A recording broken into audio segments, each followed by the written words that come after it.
Yeah, how many retirements does a guy have? I remember being at the end of 2015 and thinking, well, this is the fittest I'll ever be for the rest of my life. It is nice to be able to continue to see this up-down trend and to toy with that trend and not just give up cycling cold turkey. I mean, I stopped racing then because I wanted to continue to love riding my bike, and I still love riding my bike, and it's such a gift to have that opportunity.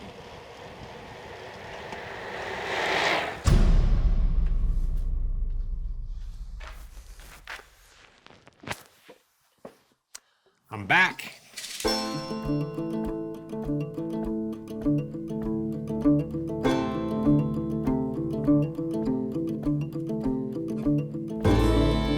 The 2024 plans are to take the same level of seriousness that I used in the World Tour and bring that to contemporary gravel. I've picked up a coach for the first time in 9 years. I'm working with a nutritionist for the first time in 14 years. Working with a strength coach for the first time in my life, with the hopes of doing well in gravel this year. You know, I've seen this swell of seriousness take over gravel, and I came on to the sport early on, and then this thing has happened, and I'm just sort of like waiting in the wings, being like, oh, what am I supposed to do? And rather than being a curmudgeon and digging my heels in the ground and saying, I remember a better time, I'm trying to keep up with the times. Yeah, the last couple of years have had their setbacks in a very big way. At the end of 2021, last race of the year, I went down to crash a Big Sugar and absolutely destroyed my elbow.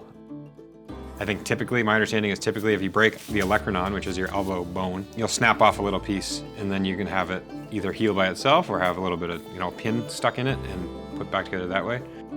In mine, I had 16 pieces of hardware that have been living there for 2 years. I was struggling with it and I was dealing with the pain. I just thought, okay, well, people live in chronic pain and I could put up with this month after month. The pain was still there, it wasn't getting better, it wasn't getting worse, just like, this is a thing. And I saw the original surgeon and he was wary about having the hardware removed. I ended up talking to a second opinion, and that doc said, oh man, I can remove the hardware, give you more range of motion, reduce pain, and I said, sign me up for that. All of these things happening around the same time. Hardware out, another not so minor setback was being diagnosed with a pulmonary embolism.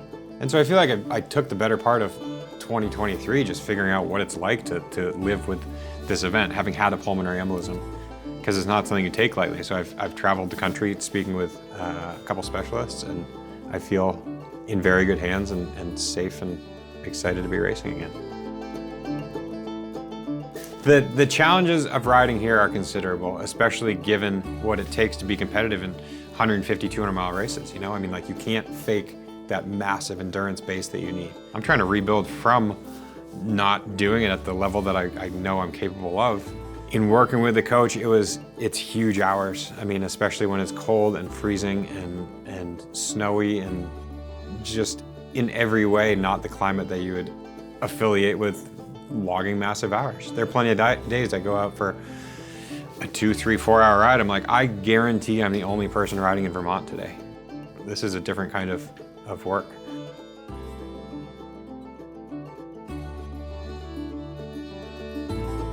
I know for the first 2 weeks of the month, I was just not a pleasant person to be around. And I would come back from a ride and just sort of grumble under my breath about, oh man, that was another miserable ride. And Laura made a comment. She's like, you took this on yourself. And from that moment, from that conversation, I've stuck to the program to the T. I have not changed anything, and I've not complained about the weather. I think it's a mental switch to say, this is what I'm doing. So if the program says 7 hours and it is 17 degrees outside, like, okay, so be it, that's what it's gonna be. I am hard and fast sticking to the program when it comes to volume, when it comes to intervals, and just making sure I do the work.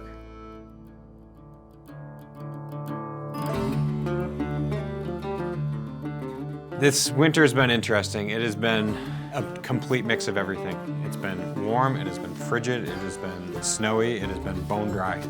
At the beginning of the winter, you look at this 3-month period and there are plenty of days you come home cold and wet and your bike is filthy and you think, I don't know how I'm gonna get through this week of training, let alone the entire winter, but chip away, chip away, chip away. And that's just sort of, you know, that's the nature of endurance sports, I guess. One of the perks of living in Vermont is there are so many gravel roads. In the winter, you avoid gravel roads, and you would avoid dirt roads because they have become something of a bog. It's just mud, it's filthy. It is, you can get your tires stuck, you're prone to crashing. There are ruts that will absolutely suck up your bike. If you want to have a really dangerous gravel race, do it in the winter in Vermont. It's gravel roads.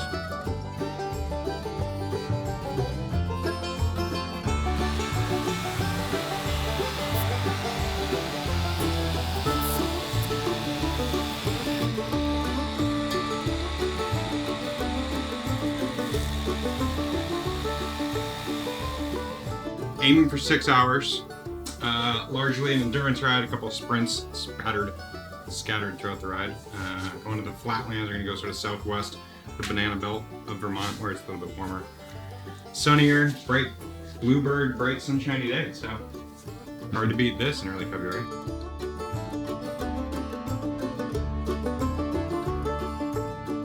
$111 miles. 20 miles an hour, 46-degree average. Man, can't beat that.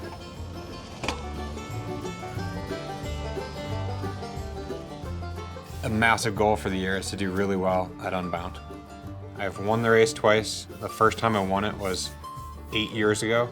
So to do well over that 8-year expanse of time, I think would be, that's huge.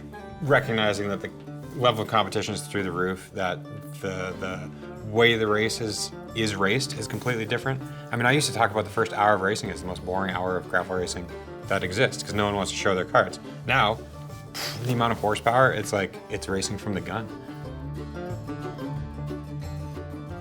So my calendar in general, it is front heavy because there are so many races beginning basically from March through June. And after that, it quiets down a little bit, which is nice. Mid-South is an early season goal, do really well there. I mean, I feel like that is the first place that people go to see where their winter fitness has gone. It's such a great melting pot of an event in terms of the people who show up. It's like there's a very central love of the bike there that you don't see at other events. So I'm really excited to get down to Stillwater, Oklahoma for that.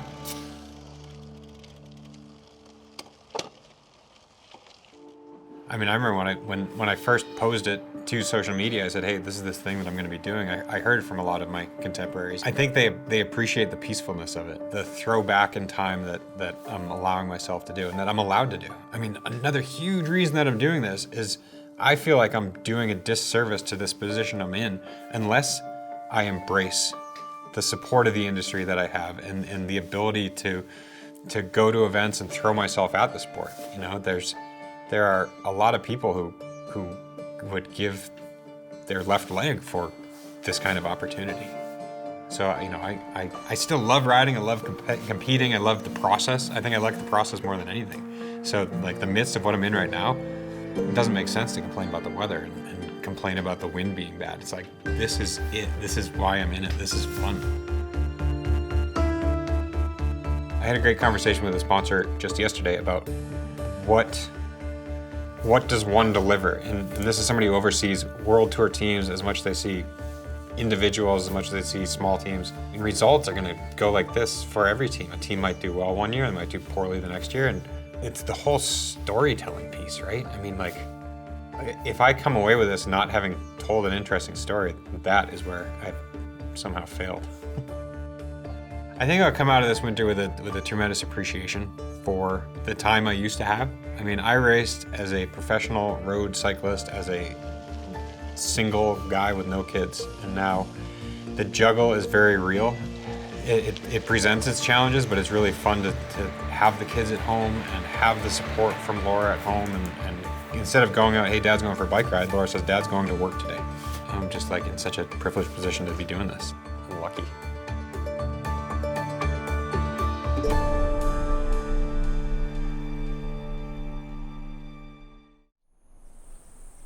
I mean, I'm not kidding when I say I have more nerves now than I feel like I had in the World Tour. Maybe it's because of the cadence with which we raced.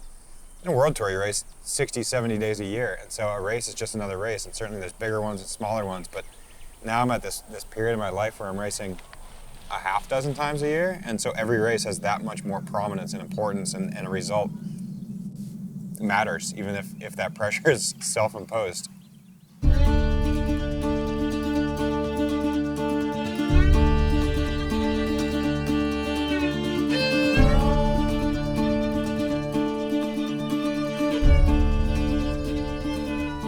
By being public about this 2024 comeback, I've certainly put myself out there, and I recognize that by doing so, I've set a precedent that I would like to be able to fulfill. The pressure is there as a result in a big way. You know, this is the first, I'd call it the first real big test of the year. You got guys coming in from all over the country, handful coming in internationally. I can't help but, given my history in the sport, think of parallel seasons with that of what's happening in the World Tour. And here we are, mid-March. I mean, the big spring classics are kicking off, and Mid-South has the feel of a big spring classic. I know the course, and I know the terra firma. I mean, I know what to expect from the rocks, what the mud is like. I mean, it's few and far between here. It's definitely a dry year, but yeah, I mean, you avoid it at all costs because it's clay. So, yeah, to know a place like this gives me a heck of a lot of confidence. I know what I'm getting into. And literally, I've ridden this course, right? I mean, they do change it year to year, but I think I've ridden this course perfectly for the past at least 1 year.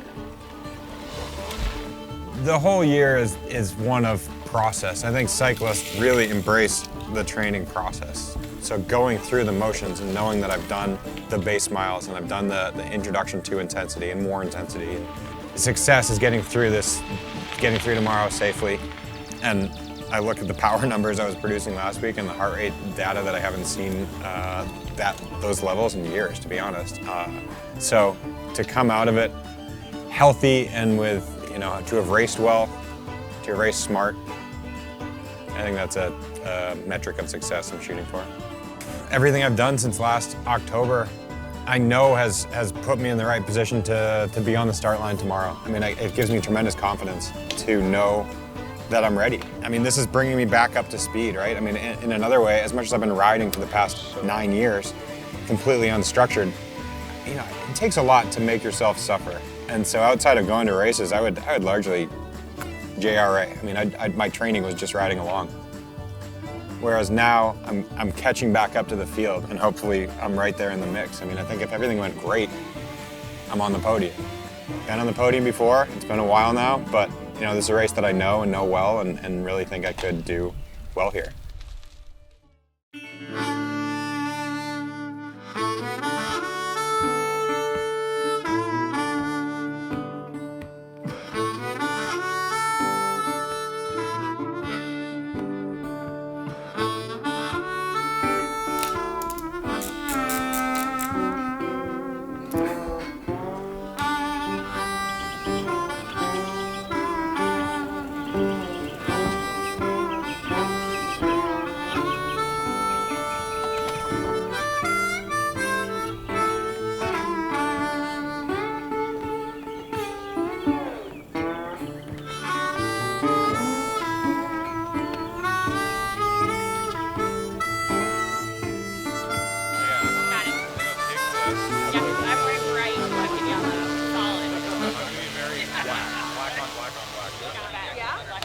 I'm going to be standing on that side and check your jacket.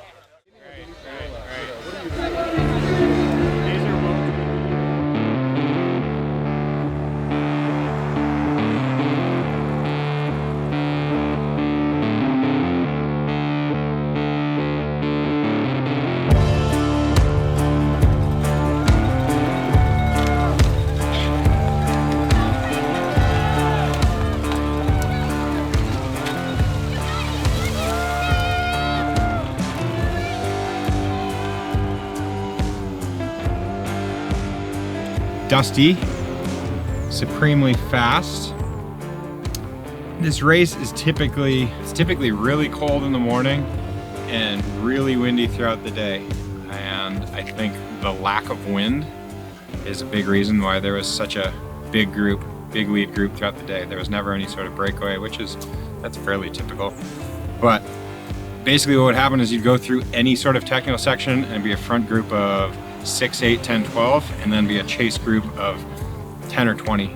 So the front group would be 10, and then it would swell to 20, and then it would swell to 30, and then it would swell to 40, and then go through a technical section, and that's 10 again. Just this nonstop sort of yo-yoing of the size of the front group.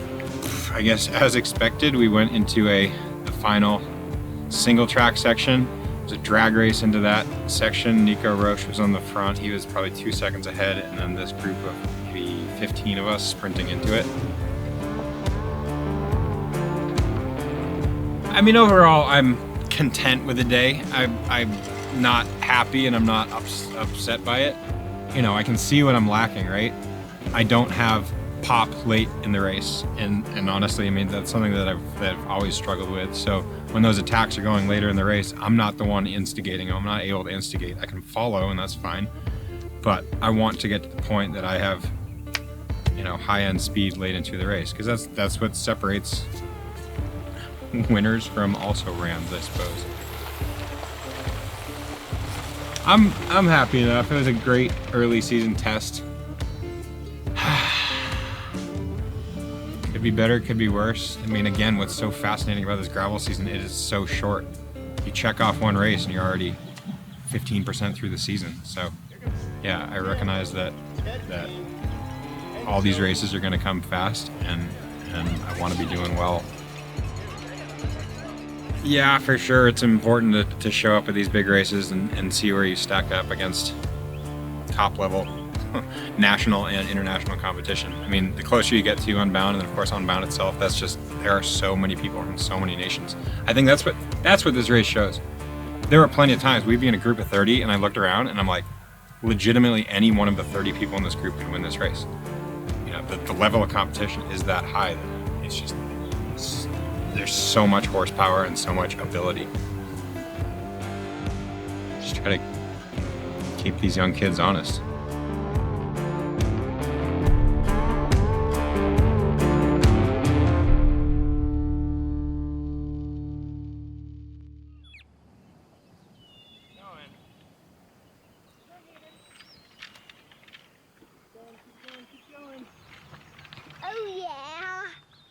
I mean, I think I've always had the ability to compartmentalize the different aspects of life. I've been this way since elementary school, and life has just gotten more and more complicated with family, with profession, with job, with sponsors, with work. Being able to show up on a start line and being able to say, this is my focus now, it is very helpful. Much the same way that it's helpful to know when I finish and I want to have done well, my kids are going to love me no matter what, and they're not really going to care, nor will they have any idea of what happened in the race.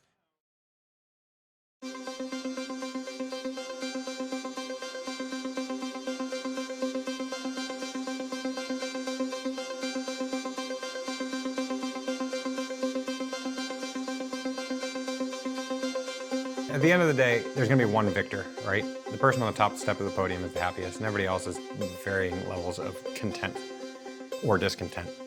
To go to a bike race, to go step away from training and know that I'm doing it, it feels selfish on one hand, because I think because I still love riding a bike. Like, I enjoy training, I enjoy being in the midst of intervals. I don't enjoy the time away from family, but it does very much feel like, okay, I'm here for a specific purpose and I'm going to get the job done. And if I win the race, great. If I'm last place, okay, that would not be so great. But being content with the outcome, knowing the work that I put in, and then I get to switch that all off and just go home and hang out with the fam. I mean, Ted's always been, he's a dedicated individual. I never got to experience him, you know, training for the world tour. And so this is my first time like seeing him 100% dedicated to his goal, and to see the things that he's willing to put aside, the sacrifices he's willing to make to kind of see again what his best can be at this point is really inspiring. It's fun that we get to share our passion of cycling, and we really do enjoy having that be a lot of the bulk of our time together. It comes down to being intentional, and we try our best to set aside that time to be together. I pretty much have a built-in motor pacer anytime I am in need. So that's, it can get me into shape really quick. I see everything, I see the highs and the lows and in between, and I still am able to say that it's pretty remarkable what he's able to do. So just that example for his kids is, apart from what his performance ends up being, is a huge and important example to them, and something that I hope that they'll look back on and remember. My most recent Unbound 200 was 2021, and things went really well. I finished 4th. That's a central focus of this year, and the past countless hours spent on the bike have been around this race. All throughout my career, I've trusted in the process. I've looked at the training and I've done the training. I've been able to control the variables with which I can control and go into the race. And I mean, you can work yourself up so much for a race like Unbound. Drones flying, cameras everywhere. The start line is just this like palpable energy, and you could get so invested in that. Or just be at peace. I mean, I try to be at peace. It's like I've done everything I can do, and if things go haywire, so be it. Control it while it's happening. If things go great, then hopefully that's the case. It was the most recent time that I did it. We were shooting right around 10 hours, going just sub 10, and I think that's an absolute standard. And it's not just that you're gonna have 2 or 3 people going over at that point. Now you have sprint finishes with a dozen, half dozen. I mean, I think the front group's only gonna get bigger, which was unheard of when I first started doing it, to have a finishing sprint. I would like to have gone into the year and seen top 10, top 5, podium, victory, top 5. I'm finishing top 10, top 20, in that range. And it's wild because in my mind, as the pure bike racer, like, I want to be in the top 1%. I want to be on the podium. Then I'm getting congratulations from friends and fans who are paying attention to the races. And I mean, that's one level of perspective. Like, yeah, shoot, I guess I did finish, whatever, 18th in a race. And it speaks to how fast that front group are. I mean, there have been plenty of times when I'm in a front group of racers looking around thinking any one of these people can successfully land on the top step of the podium. We are in Emporia, Kansas. It is Thursday morning. 2 days out to the hour, to the minute from the start of Unbound. We're gonna go get some early morning riding in before the storm. They're forecasting some precipitation over the next couple days. We're out here to beat the heat. I mean, truth be told, man, I've been to Emporia 7 times now, and I've never felt it as cool as it is right now. So beat the heat, beat the dust, beat the pending precipitation coming in later today. It's a full day.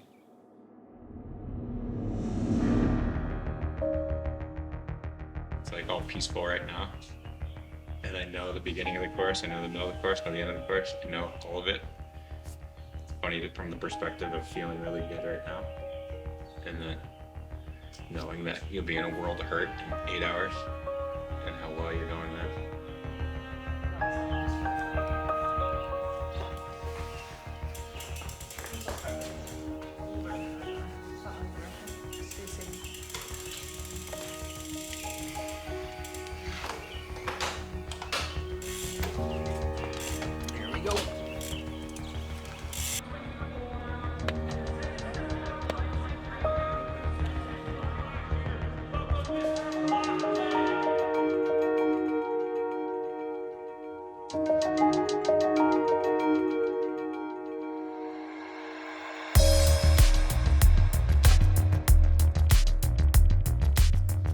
In traditional gravel form, big group, that's just forever whittling down. I think we started with 200, and halfway through the race, I feel like we still had 100. And then that's when the real attack started going. Man, I was still there in a group of 30. Happy with that, still felt pretty fresh. And then, I don't know, the wheels came off. I had a big error in the first pit, 70 miles in. I saw how quickly everyone was going through it, and so I got to my mechanic and I said hydration only. And in my mind, I meant to say hydration and my 2 flasks full of Untapped, but I said hydration only. And so then I was back in the race, and people were sprinting straight out of the feed zone, which is why I saw the immediacy of needing to do that. And immediately I'm like, shoot. And I started asking people for gels. Then fast forward another 4 hours, and I had horrible stomach distress. So much so that, without being too detailed, I was like, I could not get to the finish line without doing a number 2. Pull over to the side of the road, hydration pack off, jersey off, shorts down, doing a little business in the woods.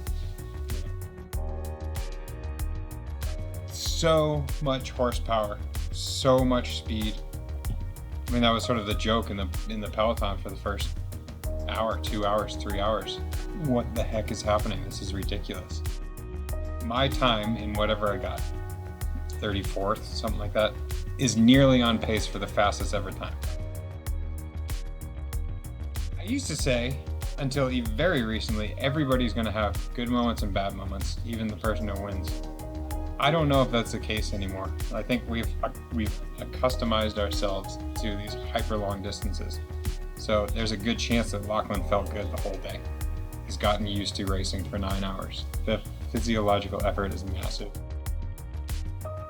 So yeah, I'm very happy with the process. I'm happy with what I've done to put the time in, the effort in, the resources. I don't know what would be bigger. So if this is dubbed the Super Bowl of gravel, I have no reason to argue with that. Yeah, there's so much hoopla, there's so much building up nerves all throughout the week.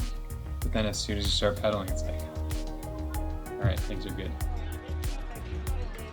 You know, at the end of the day, it's kind of like a national championship where there's one person who's happy, and that's the person who has a new Stars and Stripes jersey, or in this case has a new belt buckle. You can be happy with your race. Overall, I'm content, I suppose. I was really happy with the way I paced myself throughout the day, so that there I was towards the end still in the front group. With that same output, that would have 2 years ago, 3 years ago, that would have guaranteed me a top 10.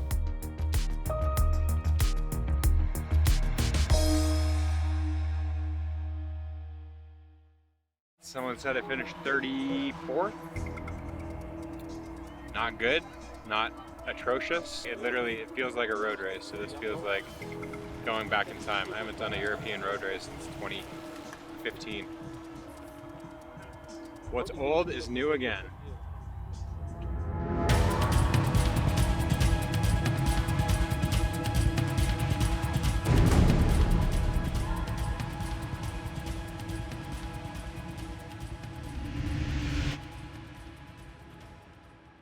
So here we are in Halmstad, Sweden.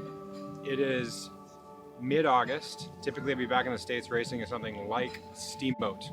However, things are a little bit different. About halfway through the year this year, it became a goal to qualify for the Gravel World Championships, the UCI Gravel World Championships, which are taking place in Belgium in early October. So given the way the calendar works, given the way the qualification works, here we are in Sweden. There was one qualifier in the United States, and I had an event that weekend. There was one qualifier in Toronto. I had an event that weekend. So had things gone a little bit differently, had I planned my year differently, I probably would have prioritized those to be making my way to the Gravel Worlds. But you know, the season's an adventure, and the calendar is an adventure. So about halfway through the year, when it became a priority to make it to the Gravel World Championships, I was looking at the calendar, and yeah, Sweden seems like a really great opportunity. So it's a little bit nerve-wracking to have that kind of pressure. I mean, it's a one-shot deal to qualify. So you know, the criteria is you finish the top 25% of the elite field. It's a pretty deep field. So on one hand, that's to your benefit to have a larger pool of riders to finish in the top 25. Alternatively, I mean, I recognize a ton of the names, and it is a whole bunch of Europe's best gravel racers. So it's anyone's guess. I mean, I've done the work, I've done the training, I've done quite a bit of recon now, so you know, we just wait.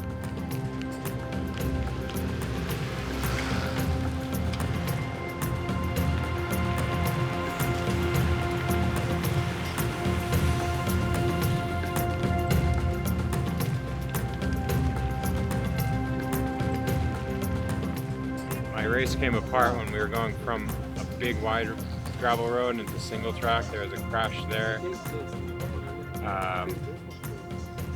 Big split in the group when I was on the wrong side of that, and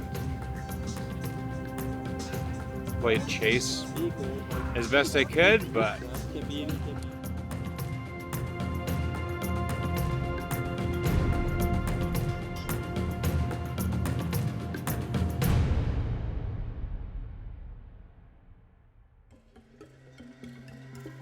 I mean, going to the World Championships was a goal, but it wasn't this pillar upon which everything lived for the whole 2024. I got on the phone with Laura with a little bit of angst. At this point, I'd sort of assumed that it was long enough from which I sent in the application that I probably wasn't going to get the call. So call her up and I say, hey, I think that I can go. I have the opportunity to go. And we had some poor reception at that point.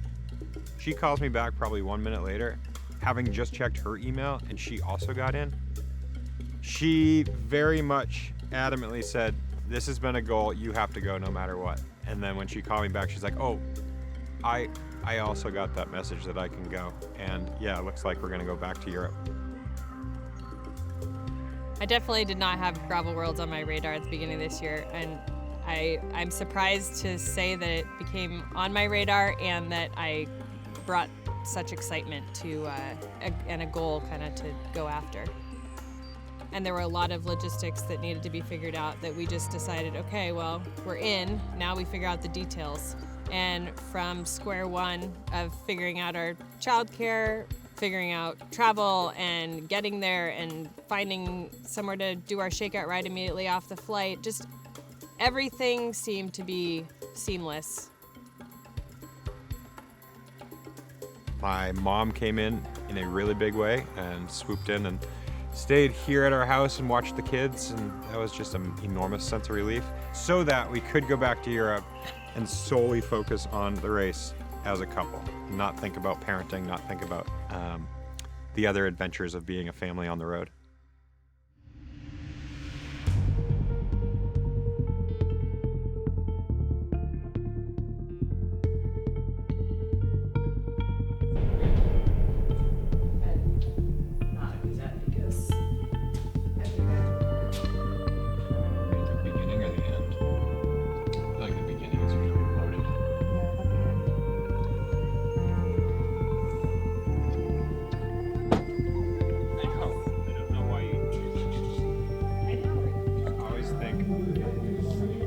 Plus-minus game. Are you going to be making up positions, losing positions, breaking? Very glasses on. All right, hold on.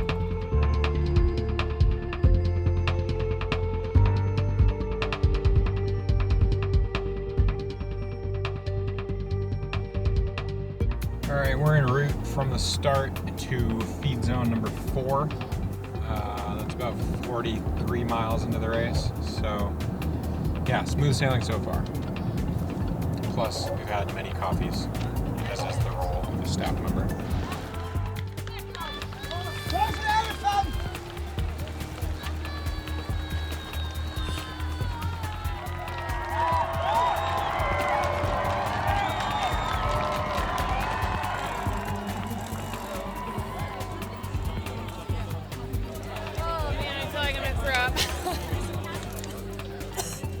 I gained energy from seeing progress throughout the race. So by the time the race was over, I was on cloud 9. It was such a thrill and an honor to be amongst all the people I consider my cycling heroes.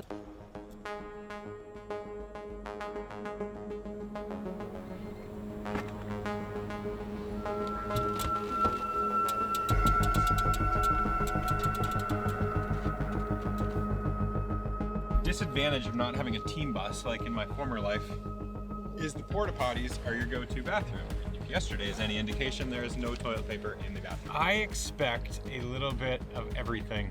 You know, in Roubaix, you do 100 kilometers of straightforward racing before you hit the first cobble section.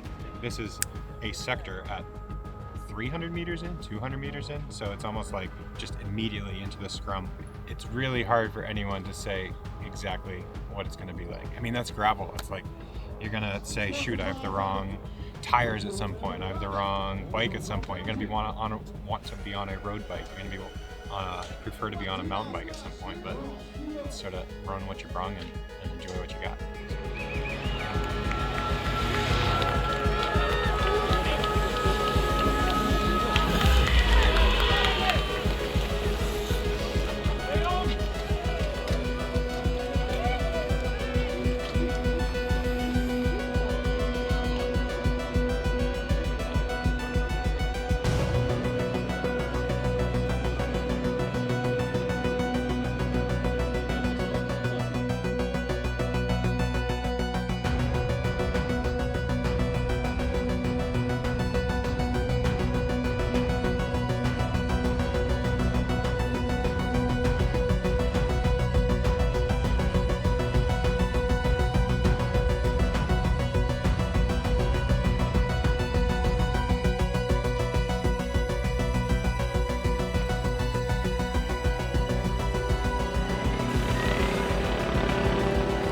Feels like a different sport from North American gravel, or even from the other European gravel races I've done, the Traka or Sweden. But it's still, at the end of the day, it's like, oh, we're all doing the same thing. We all are accustomed to riding a bike fast and in the group. So when you're laying in bed, jet lagged, night after night leading up to the race, you can't help but have nerves come into your mind and think about worst case scenario. Like, yeah, you know what? I'm gonna finish way the heck back because I'm starting way the heck back. So on the opposite side of that spectrum, things actually continually worked better and better throughout the day. So happy enough.